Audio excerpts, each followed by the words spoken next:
अस्सलाम वालेकुम, welcome back to my YouTube channel. Hope so you are will be fine. आज हम लोग जो चैप्टर डिस्कस करेंगे वो है chapter number 2, evidence based physical therapy का what do I need to know. तो इस चैप्टर में बेसिकली हम लोग डिस्कस करेंगे, उसका ओवरव्यू लेंगे, फिर उसके बाद हम लोग देखेंगे हम लोग किस तरह से जो है वो एक रिलेटिव क्लिनिकल क्वेश्चंस बनाने हैं और उससे हम लोगों ने किस तरह से ऐसे क्वेश्चन बनाने कि उसका हमें आंसर भी मिल सके। तो ये चीज़ जो है वो हम लोगों ने सबसे पहले डिस्कस करनी है। तो जब भी हम लोगों ने जो है वो कोई भी हमने एक क्वेश्चन बनाना है, ठीक है, हम लोगों ने एक टॉपिक स्पेसिफिक जो है ना हम लोगों ने एक क्वेश्चन बनाना है ताकि हमें जो है ना उसका आंसर मिल सके। ये नहीं कि हम लोग कोई भी जो है वो क्वेश्चन इरेलीवेंट सा ले लें, हमें उसका जो है वो आंसर ना मिलो। तो हम लोगों ने जो है वो ऐसा क्वेश्चन बनाना है जिसका जो है वो हमें जो है वो साइंटिफिक वे में जो है वो आंसर मिल सके, और ऐसा क्वेश्चन है जो पेशेंट की प्रॉब्लम रिलेटेड भी हो, मतलब जो प्रॉब्लम जो है वो पेशेंट बता रहे उस रिलेटेड जो है वो हम लोगों ने क्वेश्चन लेना है। तो बेसिकली जो है वो हम लोग जब भी कोई क्वेश्चन लेना हो, आइदर इफ़ेक्ट ऑफ इंटरवेंशन के बारे में, डायग्नोसिस के बारे में, प्रोग्नोसिस के बारे में, तो उस क्वेश्चन को जो है वो हम लोग डिफरेंट पार्ट में जो है वो डिवाइड कर देते हैं। जैसे हम लोग यहाँ पे उन्होंने बताया कि हम लोगों ने जो इफ़ेक्ट ऑफ जो है वो इंटरवेंशन के बारे में क्वेश्चन करना है, तो इसको जो है वो हम लोग 4 पार्ट्स में सबसे पहले डिवाइड कर देते हैं।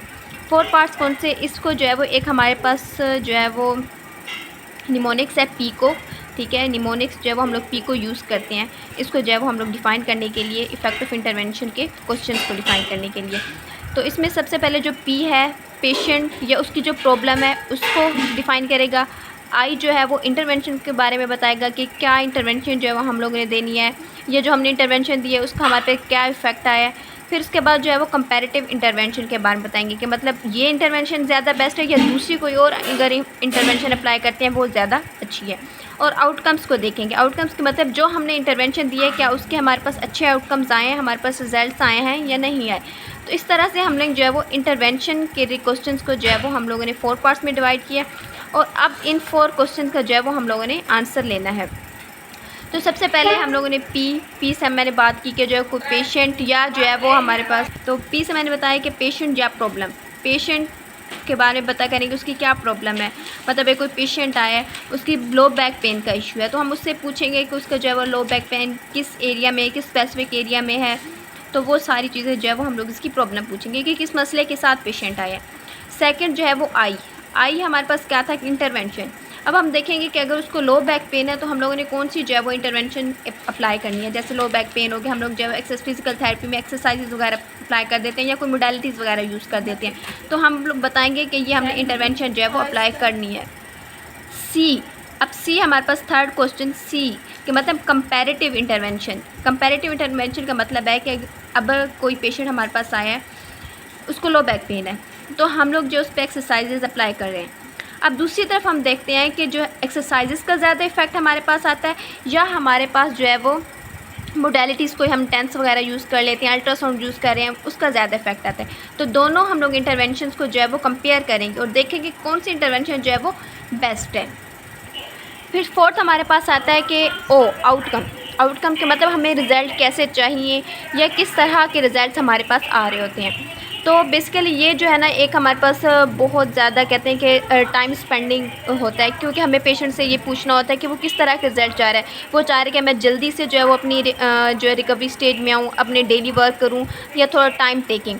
तो ये चीज़ें जानने के लिए जो है ना वो हमें थोड़ा टाइम चाहिए होता है कि सपोज़ एक लो बैक का पेशेंट है, वो चाह रहा है कि जो है वो मुझे एक ऐसी जो है ना एक्सरसाइज चाहिए जो मेरा सिर्फ पेन को कम कर दे, और जो है ना आहिस्ता आहिस्ता जो है मैं अपनी रिकवरी की तरफ। जो दूसरा पेशेंट है वो चाह रहा है कि मेरी डिसेबिलिटी को कम हो और मैं जल्दी से जो अपने वर्क की तरफ, जो मुझे ऐसे आउटकम्स चाहिए। तो फिर ये चीज़ जो हमें जो है वो देखनी होती है कि किस तरह के पेशेंट जो है वो आउटकम चाह रहा होता है। तो ये हमारे पास बेसिकली थे कि ना किस तरह से जो है वो हम लोग इफेक्ट ऑफ इंटरवेंशन के क्वेश्चंस को जो है वो ले सकते हैं। नेक्स्ट हमारे पास जो है वो एक्सपीरियंस आता है कि मतलब पेशेंट को क्या एक्सपीरियंस मिला है, हमने इंटरवेंशन अप्लाई किया, जो एक्सपीरियंस मिला उसको अदर अच्छे इफेक्ट्स आए नहीं आए, वो सारा जो उसका एक्सपीरियंस क्या रहा है थ्रू आउट फॉलो अप, वो जो है वो हम लोग यहाँ से पूछते हैं। तो बेसिकली ये हमारे पास जो है ना यहाँ पे उन्होंने बॉक्स में बताया कि इसमें हम लोग पेशेंट जो है वो कोई अडल्ट है हमारे पास लो बैक पेन के साथ है, ठीक है। अब फिनोमिना हम लोग देखें कि मतलब वो किस तरह के जो है वो प्रिंसिपल्स कंसर्न्स हैं, मतलब वो किस तरह के प्रिंसिपल्स उसके हमने ऐसे लगाए हैं कि जो है वो उस हम लोग प्रिंसिपल्स ऐसे लगाएंगे, कम्युनिकेशन स्किल्स अपनी बढ़ाएंगे कि वो बताए मुझे इफ़ेक्ट आया नहीं आया, ये चीज़ें जो है वो अपना एक्सपीरियंस शेयर करें, वो चीज़ें जो है वो हम लोग यहाँ पे देखेंगे। फिर नेक्स्ट हमारे पास प्रोग्नोसिस आता है। प्रोग्नोसिस कहते हैं प्लान ऑफ केयर है, ठीक है। हमारे पास प्लान ऑफ केयर क्या है, हम लोग किस प्लान ऑफ केयर को जो है वो लेके चल रहे होते हैं। मतलब कि वो यही चाह रहा है कि पेन को पहले मेरी कम किया जाए, आहिस्ता आहिस्ता फंक्शनल जो इसकी डिसेबिलिटीज़ है उसको कम किया जाए, इस तरह से जो है वो हम लोग एक प्लान ऑफ केयर बनाते हैं। तो यहाँ पे प्लान ऑफ केयर में जो है वो हम लोग एक पेशेंट है वो हमारे पास एक्यूट लो बैक पेन के साथ आया है। तो अब जो हमारे पास आउटकम्स हमने देखने हैं, वो ये चाह रहा है कि मैंने 6 वीक में जो है ना वो हमारे पास क्या है कि probability of being pain free with in 6 weeks, मतलब 6 वीक्स के अंदर अंदर वो जो है वो पेन फ्री हो जाएगा। तो ये हमारे पास जो है ना वो प्रोग्नोसिस हम लोग दे रहे हैं कि ये हम टाइम फ्रेम दे रहे हैं कि 6 महीने में जो है वो ठीक हो जाएगा। तो ये चीज़ें हैं।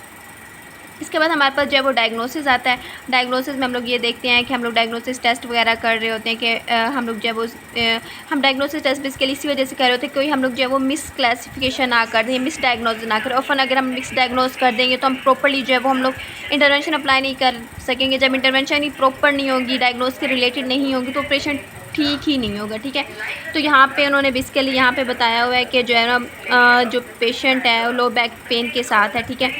तो अब हम लोग जो है ना उस पर टेस्ट कर सकते हैं। यहाँ पे बेसिकली जो है लो बैक पेन के लिए यहाँ पे उन्होंने ये टेस्ट जो है हम लोग जो है वो SLR भी परफॉर्म कर सकते हैं और दूसरा स्लम्स टेस्ट भी परफॉर्म कर सकते हैं। तो वो बता देता है कि हमारे पास नर्व रूट कंप्रेशन है या नहीं है। तो बेसिकली ये टेस्ट जो है ना ये बताते हैं कि डायग्नोस करने के लिए, जैसे हम अक्सर लैब टेस्ट वगैरह भी कराते हैं, हमें बताते हैं कि ये प्रॉब्लम आई या नहीं, एक्सरसाइज जैसे हम लोग करवा रहे हैं। तो सेम हमारे पास जो है ना कुछ हमारे पास स्पेशल टेस्ट होते हैं फिजियोथेरेपी की रेंज में, वो हम लोग जो है ना परफॉर्म कर रहे होते हैं। तो इस तरह से जो है ना वो हर हम लोग जो है वो चीज़ के बारे में क्वेश्चन कर सकते हैं, कहाँ से कर सकते हैं, ये सारा जो है वो इस चैप्टर में इन्होंने बताया हुआ है। होप सो आपको जो है वो इस चैप्टर की जो है वो समझ आ गई हो। अगर आपको मेरी वीडियो अच्छी लगी हो तो मेरे चैनल को सब्सक्राइब करें, लाइक करें, शेयर करें और कमेंट करें।